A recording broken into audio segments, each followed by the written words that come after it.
Alright, this video is going to be a video on making a custom class and importing it into an FLA and applying the code in the FLA. Alright, so right off the bat, I have a blank FLA, just two layers, actions and main. As you can see in the actions layer, there is nothing in there yet. And so we'll just move right over to the class. To start, you always define the package, and the package will be defined from where the main FLA is. So open up the parentheses or curly bracket, and we'll just do src. src, as you can see here, I can. This is just the main FLA, and then I have a folder called src, and in my main folder is custom class. And if I wanted to, if the file structure was even deeper, then it would just be more folders, even more folders, etc., etc. But for this, it's just within one folder. So move on. Define the class, public class, custom class, and it must be identical to the way that the name was the AS file was saved. So as you can see, both the beginning letters were capitalized, and so are they.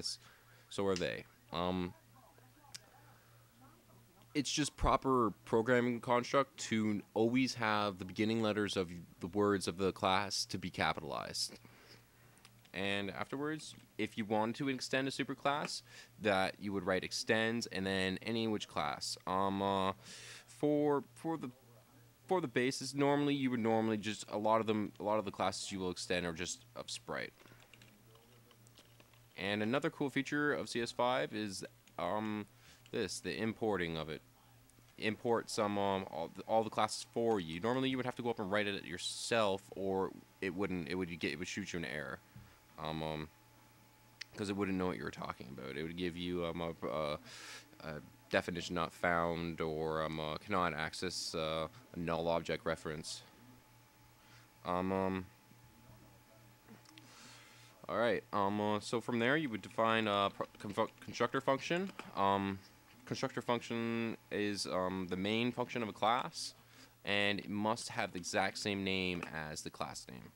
And parentheses, and from there, and that's just the basis. You can save that as a template. You can reuse that as much as you like, and that's pretty much the basics of a class and how you organize it. Alright, to move on, just for this one, I will just make a basic rectangle, just add it through the screen.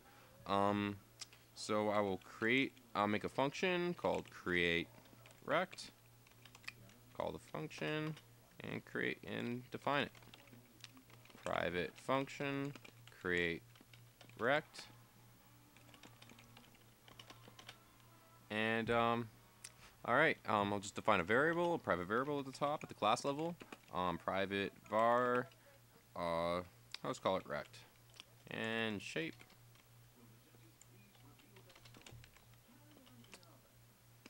Equals I'll just do that in the class itself. I mean the function. Rect equals a new shape class. Alright, so rect dot graphics dot begin fill, and 0, and that's just the 6-digit color code. Graphics dot line style. First argument would be thickness of the line, the outside line, and then color. You also have alpha, pixel hinting, scale mode, caps, and so on and so forth. But they aren't necessary arguments. You can get away with just the first two arguments, and it will pass through. And then the actual drawing of the rect, draw a rect, and x, y, and width set to 125 for height. And then to close the shape,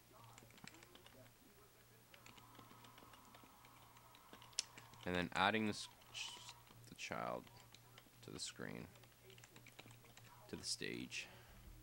All right, and that's pretty much the basics. That's just go over it.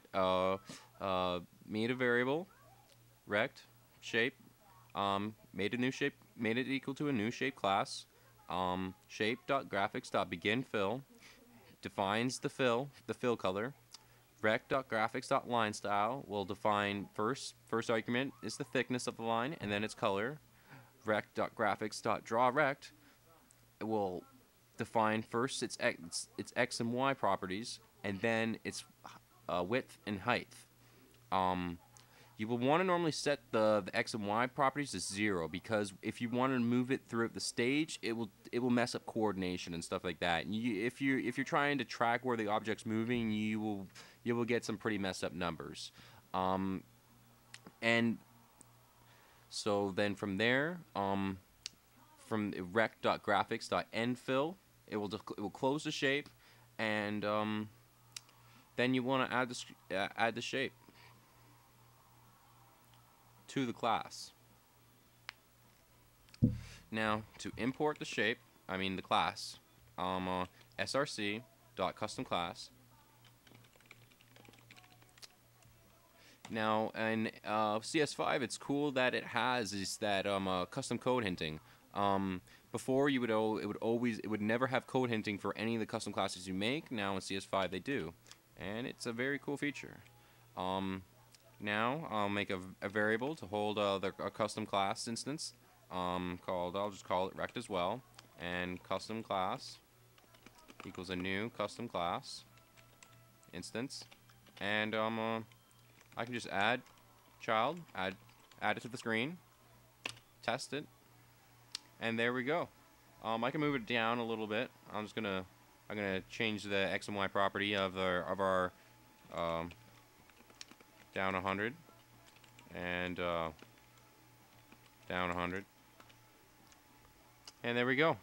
And there's our little rectangle. All right, and that pretty much wraps it up. Thank you very much.